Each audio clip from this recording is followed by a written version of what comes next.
Hey warriors, right now someone is watching your every move, analyzing your choices, waiting for you to stumble. But it's not who you think it is. It's you.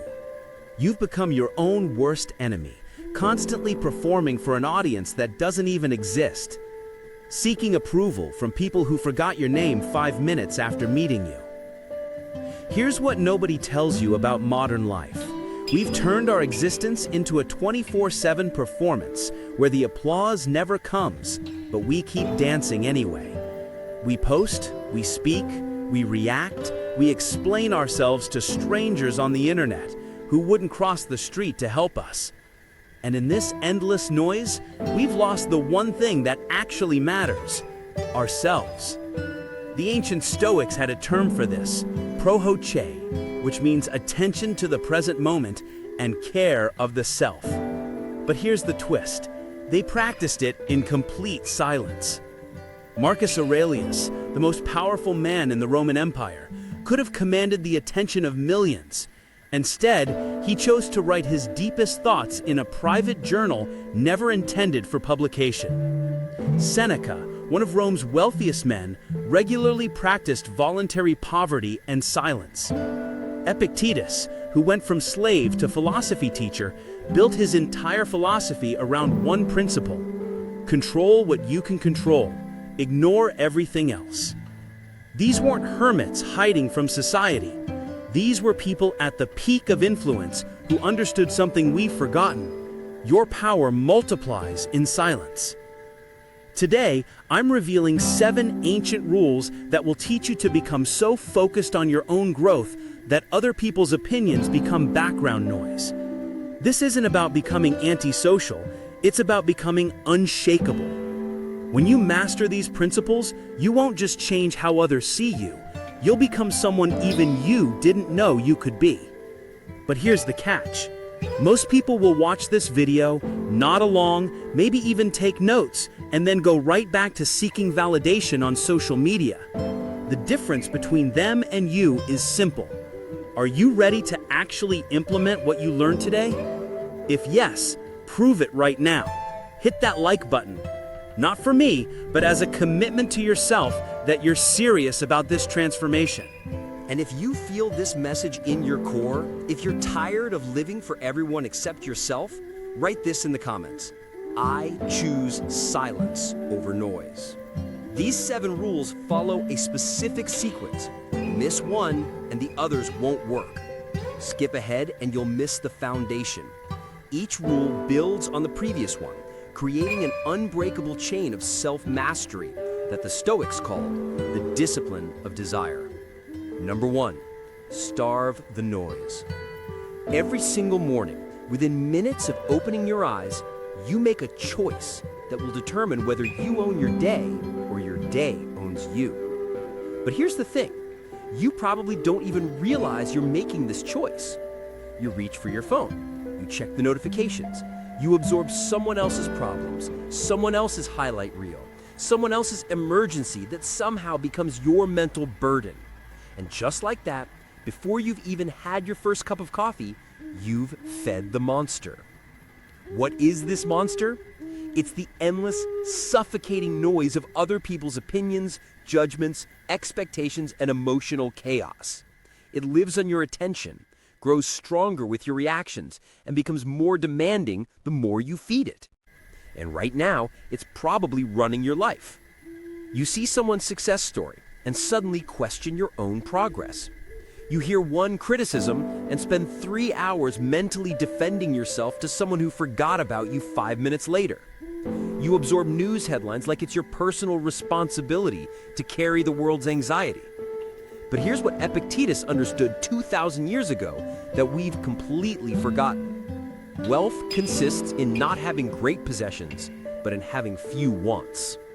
This former slave, who became one of history's greatest philosophers, wasn't just talking about money.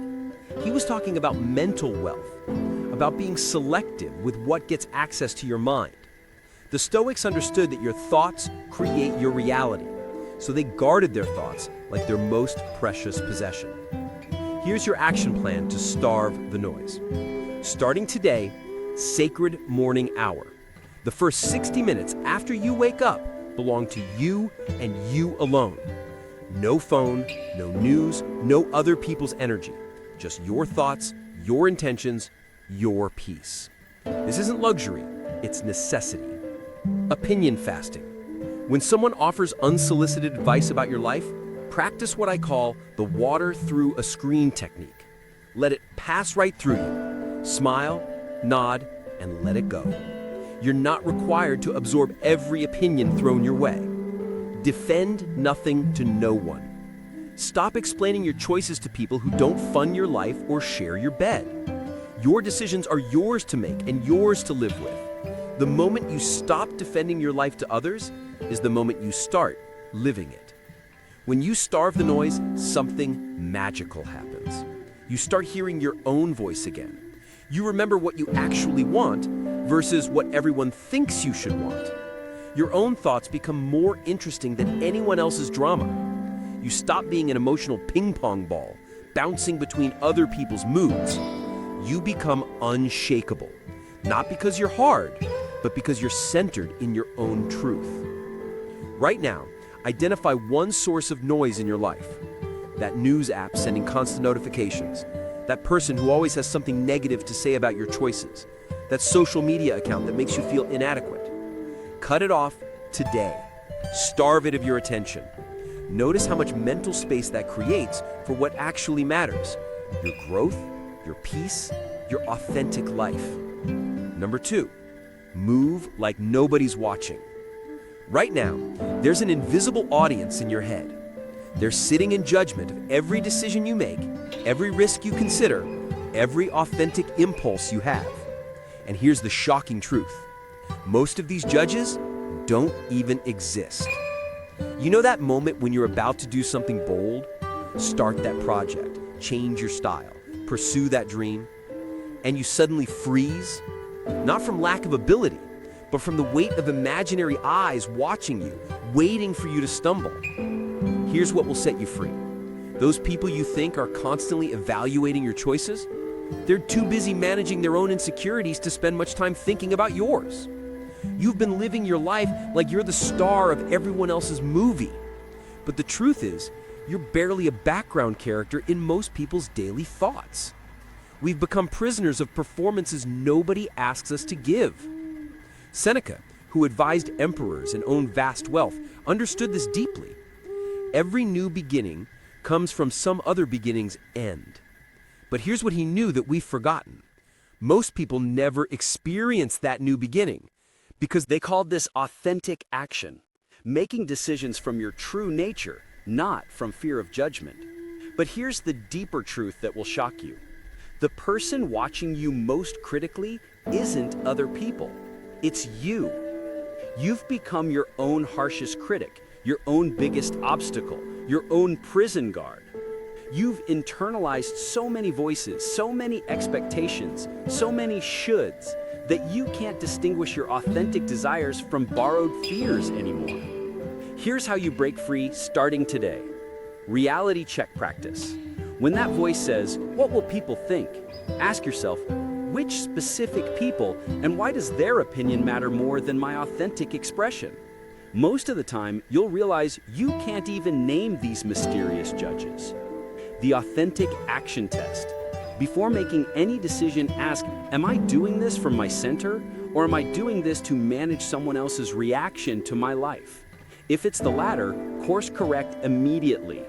Start small, build courage. Take that class you've been considering for months. Wear that outfit that makes you feel confident, even if it's not your usual style. Speak up in meetings instead of staying silent. Each authentic action builds your courage muscle for bigger moves. Here's the beautiful paradox. When you move like nobody's watching, people actually start paying attention, but for the right reasons. Authenticity is magnetic. When people see someone living from their center, making decisions without constantly checking for approval, it gives them permission to do the same. You become not just free, but a source of freedom for others. Yes, some people might have commentary about your authentic choices. Perfect. Their discomfort with your authenticity is their issue to work through, not your problem to solve. You are not responsible for managing other people's reactions to your life. The most tragic thing would be reaching the end and realizing you spent your entire existence performing for an audience that wasn't even paying attention. If you're ready to stop living for invisible judges and start living from your authentic center, drop this in the comments. I live my life from my authentic center. This isn't just a comment. It's your declaration of independence from the prison of other people's expectations. Number 3, keep your energy expensive. Here's a truth that will change how you see your life. Your energy is currency, and right now, you're probably giving it away for free to people who would never invest the same in you. Every morning, you wake up with a finite amount of mental, emotional, and physical energy. Imagine having $100 in your pocket. The critical question is, how are you spending it? Are you investing it in people and activities that give you a return, or are you letting it drain away on things that leave you feeling empty and depleted? Take a mental inventory right now. How much of your precious energy goes to worrying about problems you can't solve? People who take constantly but never give back. Scrolling through content that make you feel inadequate. Conversations that go nowhere and commitments you don't care about. Drama that isn't even yours to carry. If this feels uncomfortable, good. That discomfort is your inner wisdom telling you something needs to change. Marcus Aurelius, who could have scattered his attention across an entire empire, wrote, "Confine yourself to the present." Not because the past and future don't matter, but because spreading your energy across time, space, and other people's problems dilutes your power in the present moment. The Stoics understood that energy management is life management. When you treat your energy as finite and precious, every decision becomes intentional. When you keep your energy expensive, you're not being selfish, you're being strategic. You're recognizing that to show up fully for the people and things that truly matter, you must stop showing up halfway for everything else. This starts with the clean no, not the apologetic, over-explained no that most people give, but the clear, unjustified boundary. No, I can't take on that project right now. No, I won't be able to make it to that event. No, I don't want to discuss that topic. Period. No explanation needed. Here's where most people get this wrong. They think keeping energy expensive means being cold or distant. It's the opposite. When you're selective about where you spend your energy, you can be fully present for what you choose. Instead of being half engaged in 10 conversations, you're completely engaged in 2 meaningful ones. Think about the people who always seem calm and genuinely interested when you talk to them. They're not the people who say yes to everything. They're the people who have learned to invest their energy wisely. Here's your energy investment strategy, the value filter. Before committing your energy, ask, will this add genuine value to my life or the lives of people I care about? If the answer isn't a clear yes, it's a no. The motivation check. Am I doing this from fear, guilt, or obligation?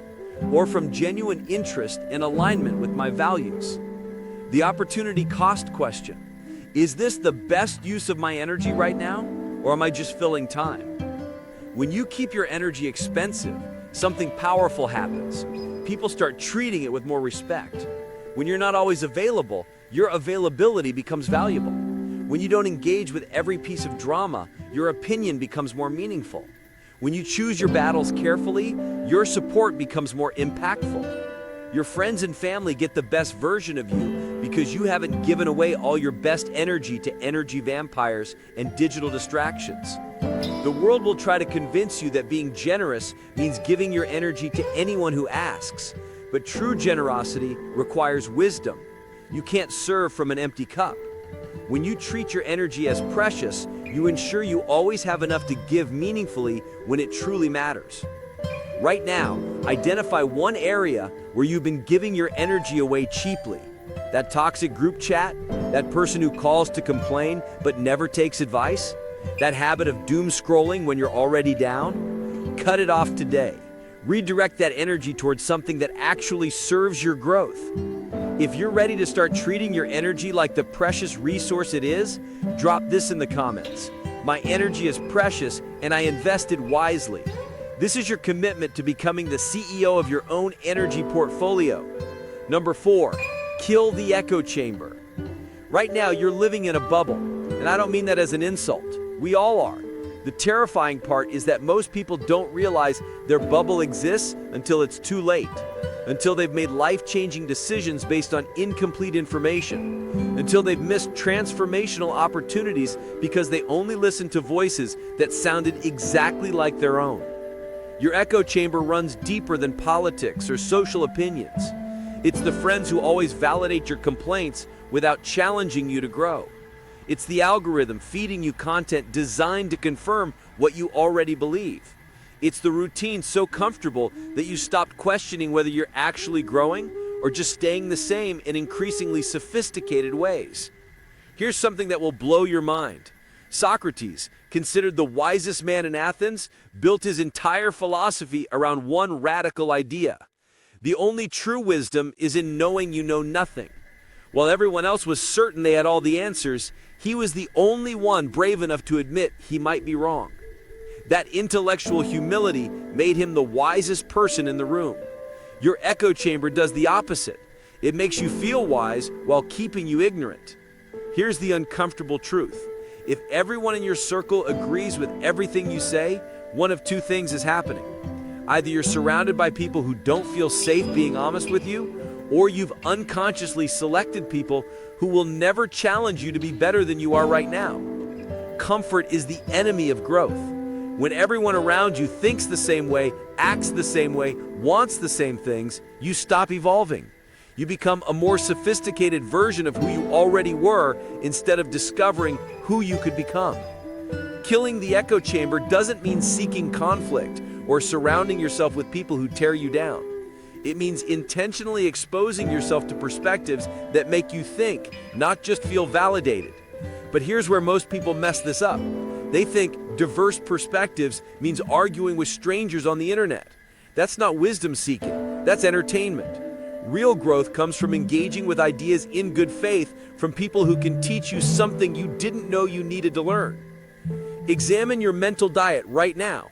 What books are you reading? What podcasts are you consuming? What conversations are you having? What advice are you taking? If they're all confirming what you already believe, you're not learning. You're just reinforcing. And reinforcement without growth is sophisticated stagnation. Are you getting guidance from people who have achieved what you want to achieve, or from people stuck in the same places you're trying to leave? Are you learning from people who have solved the problems you're facing, or from people facing the same problems without solutions?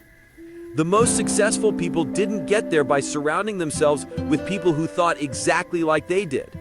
They sought out mentors who challenged them, read books that stretched their thinking, and put themselves in rooms where they were the least experienced person. This also means silencing the familiar voices in your head that always say the same limiting things. You can't do that because you've never done it before. You should play it safe because that's what you always done. You're not ready because you don't feel confident yet. Replace those stale scripts with fresh questions. What would someone who has what I want do in this situation? What would I attempt if I knew I couldn't fail? What opportunities am I missing because I'm looking through the same old lens? When you kill the echo chamber, you discover something powerful. You're more resilient than you thought. Your ideas can withstand scrutiny. Your decisions can handle being questioned. And when they can't, you learn to make better ones. The world needs people who think independently, who can see problems from multiple angles, who can bridge different perspectives instead of just defending one. But you can't become that person while living in a bubble that only reflects your own face back at you. Right now, identify one source of intellectual comfort you need to challenge. Maybe it's adding a book by someone who sees the world differently than you do. Maybe it's having a genuine conversation with someone from a different background. Maybe it's questioning one assumption you've never examined. Number 5, watch, don't react. Picture this scene. Someone says something that bothers you. Within seconds, you're responding. Your fingers are moving before your brain has processed what happened. Later, sometimes minutes, sometimes hours, you realize your reaction made everything worse. Sound familiar? We've become addicted to reacting. We react to news, social media posts, other people's moods, traffic, weather. things that happened years ago that we can't change. We've turned our lives into one exhausting reaction to everything except our own chosen path. But here's what the Stoics understood that we've forgotten. Between every stimulus and response, there's a space. In that space lies your power to choose. And that choice, not the thing that happened to you, determines the quality of your life. Epictetus, who knew suffering intimately, taught, "It's not what happens to you, but how you react to it that matters." Easy to read. Much harder when someone cuts you off in traffic, when your boss sends that passive-aggressive email, when your friend cancels plans last minute. But this is where your real strength is built. Not in the big dramatic moments, but in the small daily choices where you choose observation over reaction. Watching instead of reacting doesn't mean being passive, it means being intentional. It means creating space between what happens and what you do about it. It means recognizing that your immediate emotional response is information, not instruction. Think about your last strong reaction to someone's words. Your first instinct was probably to defend, correct, or make them understand your perspective. But what if you had watched instead? What if you had observed your emotional response with curiosity rather than immediately acting on it? Here's what you would have discovered. The intensity of your reaction probably had more to do with what was already happening inside you than with what they actually said. Maybe you were already stressed, already insecure about that topic, already frustrated from something else. Their comment was just the match that lit a fire already prepared to burn. When you watch instead of react, you start seeing patterns. You always get defensive when people comment on your choices. You get angry when feeling misunderstood, but that anger never helps you feel more understood. Your reactions often create exactly the situations you're trying to avoid. But here's the beautiful thing about watching. It gives you options. When you're reacting, you have one choice, whatever your emotions demand in that moment. When you're watching, you can ask better questions. What outcome do I actually want here? Will this response move me closer to that outcome or further away? Is this worth my precious energy? Response comes from your wisdom. Reaction comes from your wounds. Response considers the bigger picture. Reaction only sees the moment. Response asks, what's most helpful here? Reaction asks, how can I make this stop hurting right now? This looks like pausing before sending that text, taking 3 conscious breaths before responding to criticism, asking, is this true, and does it matter, before letting someone else's mood determine your day. Watching yourself with the same curiosity you'd watch a fascinating documentary. When you notice you're getting triggered instead of judging yourself, get curious. Interesting, I'm having a strong reaction to this. What's that about? This self-observation puts you back in the driver's seat of your emotional experience. The people who seem unshakable aren't those who never experience strong emotions. They're the people who have learned to watch their emotions without being controlled by them. They feel the anger, frustration, and hurt, but don't let those feelings make their decisions. When you master this, something magical happens. Other people's chaos stops becoming your chaos. Their urgency doesn't become your emergency. Their bad day doesn't ruin your good mood. You become like a mountain, aware of the weather, but unmoved by every storm. Starting right now, the next time you feel that familiar surge of reaction, whether annoyance, anger, or even excitement, pause. Watch it. Notice where you feel it in your body. Observe your thoughts without immediately acting on them. Then, from that space of awareness, choose your response. Number 6, watch, don't react. Let me tell you about the most dangerous addiction of our time. It's not something you inject or inhale, it's something you refresh, scroll through, and measure in likes, shares, and comments. It's clout, and it's destroying more dreams than any substance ever could. Right now, there are people spending more time crafting the perfect post about their goals than actually working toward them. Entrepreneurs who know more about building their personal brand than building their business. Artists creating content about their art instead of creating actual art. The saddest part, they don't even realize they've swapped the real thing for the performance of the thing. Clout is seductive because it gives you the feeling of accomplishment without requiring actual accomplishment. You post about your morning routine and get validation that you're disciplined. You share a motivational quote and feel wise. You document your gym session and feel fit. But feeling like you're doing something and actually doing something are two completely different universes. The Roman Stoic Seneca warned about this thousands of years ago. It is a shameful thing to be weary of inquiry when what we search for is excellent. When you're more focused on appearing excellent than becoming excellent, you've lost the plot entirely. Here's the brutal truth. Clout is rigged. The platforms decide what gets seen. The algorithms decide what gets rewarded. The crowd decides what gets celebrated. You're putting your sense of accomplishment in the hands of systems and people who don't know your goals, your values, or your definition of success. When you chase clout, you start making decisions based on what will look good rather than what will be good. You choose workouts that look impressive in photos rather than ones that serve your fitness goals. You take on projects that sound good in your bio rather than ones that develop real skills. You share struggles that make you look relatable rather than working through struggles that would actually change your life. We've been conditioned to believe that if something isn't documented, it didn't happen. But here's the liberating truth. Those undocumented moments are often more valuable than the documented ones. The book you read without posting about it still changed your mind. The breakthrough you didn't share still transformed you. The growth that happened in silence still counts. Turning your back on clout means reclaiming your own scoreboard. It means measuring success by how you feel when your head hits the pillow, not by how many people liked your post that day.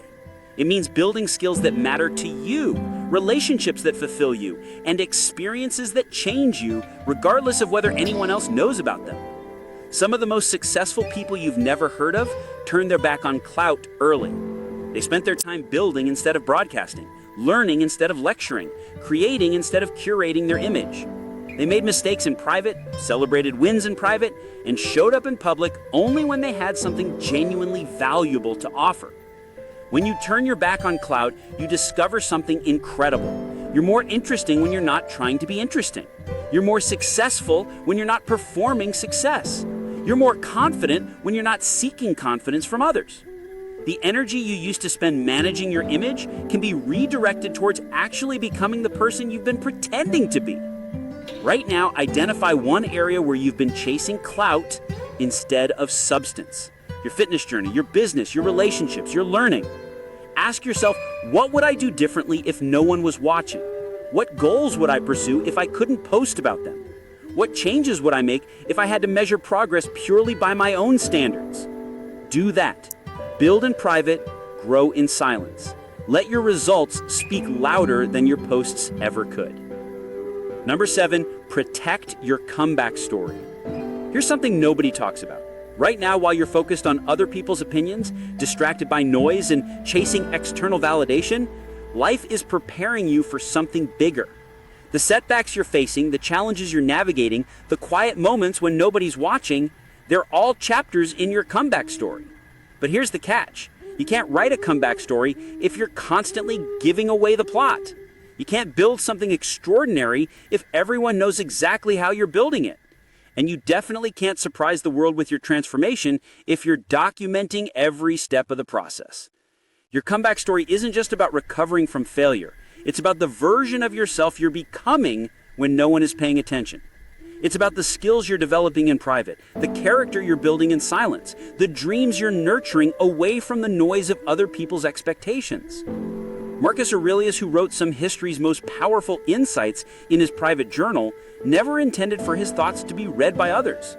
He wrote, "Waste no more time arguing what a good person should be one." He understood that the most important work happens away from the audience, in the quiet moments when you're accountable only to yourself. Right now, you have an opportunity that most people waste, the chance to completely reinvent yourself while the world isn't watching.